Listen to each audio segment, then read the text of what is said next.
Saint Joseph college of കമ്മ്യൂണിക്കേഷൻ്റെ പ്രൗഢി cinema ലോകത്തേക്ക് എത്തിച്ച പ്രശസ്തനായ എഡിറ്റർമാരിലൊരാളായ റഹ്മാൻ അലി മുഹമ്മദാണ് ഇന്ന് നമ്മോട് കൂടിയുള്ളത്.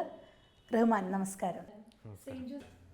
പഠിക്കുന്ന സമയത്ത് റഹ്മാൻ ചെയ്ത ആദ്യത്തെ വർക്ക് എന്ന് പറയുകയാണെങ്കിൽ അത് ഏതായിരിക്കും?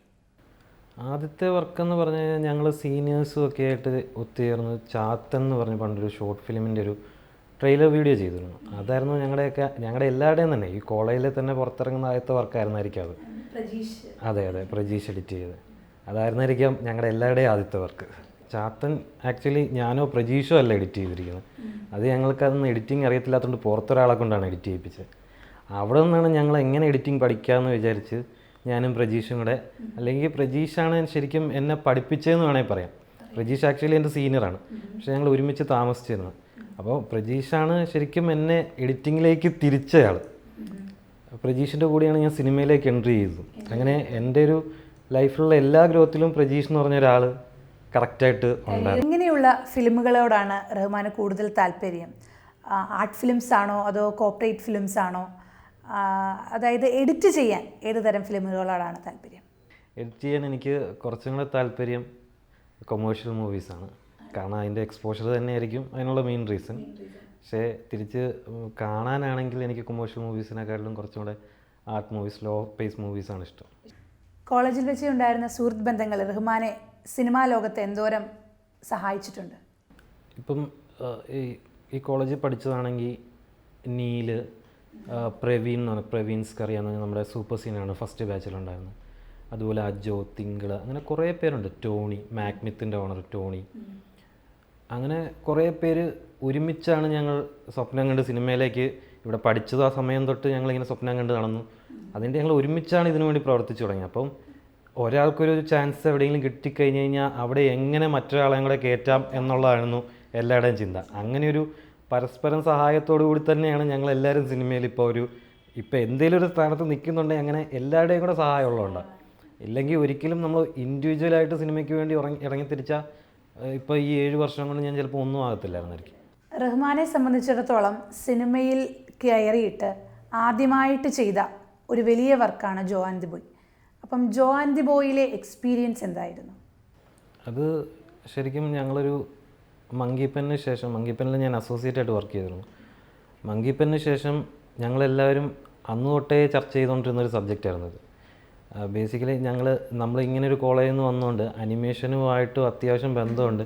അപ്പോൾ അങ്ങനെ ഒരു പ്ലോട്ട് കിട്ടിയപ്പോൾ അതിൻ്റെ ഇനീഷ്യൽ സ്റ്റേജ് തൊട്ടേ ഞങ്ങളെല്ലാവരും ഇരുന്ന് ഡിസ്കഷൻ ഇരുന്ന് അങ്ങനെ ഡെവലപ്പ് ചെയ്തൊരു സബ്ജക്റ്റായിരുന്നു. അതുകൊണ്ട് ഈച്ച് ആൻഡ് എവരി സ്റ്റെപ്പ് ഒരു സിനിമയുടെ എന്തൊക്കെയുണ്ടോ അതെല്ലാം ഞാൻ കറക്റ്റായിട്ട് കണ്ടത് ആ സിനിമയിൽ. ലൊക്കേഷൻ ഹണ്ടിങ് ഉൾപ്പെടെ എല്ലാത്തിലും. സാധാരണ ഒരു എഡിറ്റർ എന്നുള്ള രീതിയിൽ ഒരിക്കലും ലൊക്കേഷൻ ഹണ്ടിങ്ങിൽ പോകണ്ട, ലൊക്കേഷനിൽ പോകണ്ട, ഒന്നും പോകണ്ട. പക്ഷേ ഇതിൻ്റെ സ്ക്രിപ്റ്റിങ്ങിൻ്റെ ഇനിഷ്യൽ സ്റ്റേജ് തൊട്ട് റൈറ്റിങ്, അതിൻ്റെ ഡിസ്കഷൻ, അതുപോലെ ലൊക്കേഷൻ ഹണ്ടിങ്, അതിനുശേഷമുള്ള പോസ്റ്റ് പ്രൊഡക്ഷൻ, എല്ലാ കാര്യങ്ങൾക്കും ഈവൻ റിലീസിൻ്റെ അന്ന് വരെയുള്ള എല്ലാ കാര്യങ്ങൾക്കും ആ ടീമിനൊപ്പം വർക്ക് ചെയ്യാൻ പറ്റി. അപ്പോൾ അത് ഒരു കറക്റ്റ് എങ്ങനെയാണ് ഒരു സിനിമ ഉണ്ടായത് എന്ന് മനസ്സിലാക്കാൻ പറ്റി. കാരണം അങ്ങനെ ഒരു ടീമിൽ വർക്ക് ചെയ്തുകൊണ്ടാണ് അതിന് സാധിച്ചത്. ഇല്ലായിരുന്നെങ്കിൽ മിക്കപ്പോഴും ആൾക്കാർ സമ്മതിക്കത്തില്ല അത്ര ഇൻവോൾവ്മെൻറ്റ് കൊടുക്കാൻ വേണ്ടി.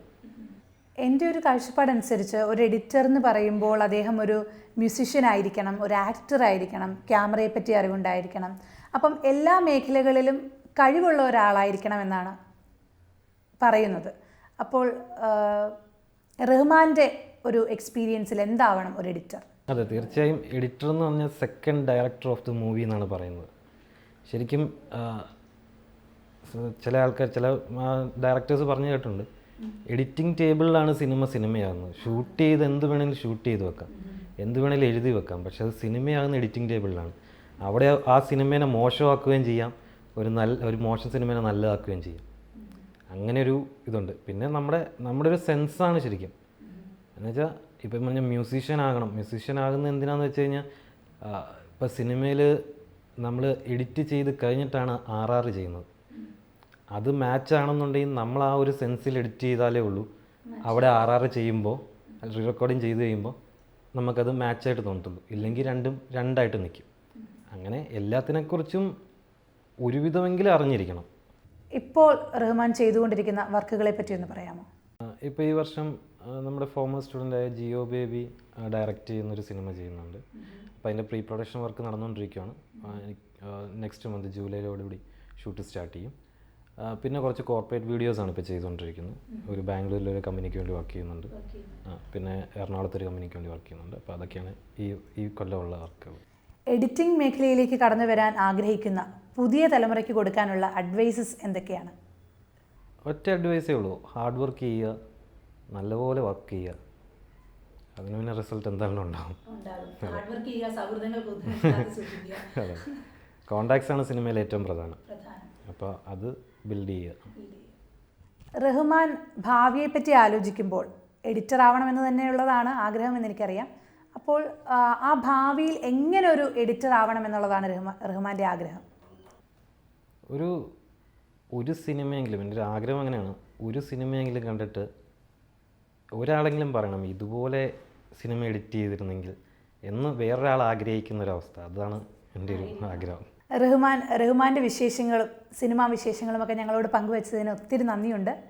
റഹ്മാൻ ഇനിയും ഒത്തിരി ഉയരങ്ങളിൽ എത്തട്ടെ എന്ന് ഞങ്ങൾ പ്രാർത്ഥിക്കുന്നു. ഞങ്ങളുടെ കോളേജിനെ സംബന്ധിച്ചിടത്തോളം ആണെങ്കിലും ഞങ്ങൾക്കും ഒരു അഭിമാനമാണ് റഹ്മാനെ പോലെയുള്ളവർ വലിയ ഉയരങ്ങളിൽ എത്തുന്നത്. ഇനിയും ഉയരങ്ങളിൽ എത്തട്ടെ എന്ന് പ്രാർത്ഥിക്കുന്നു, ആശംസിക്കുന്നു. Thank you.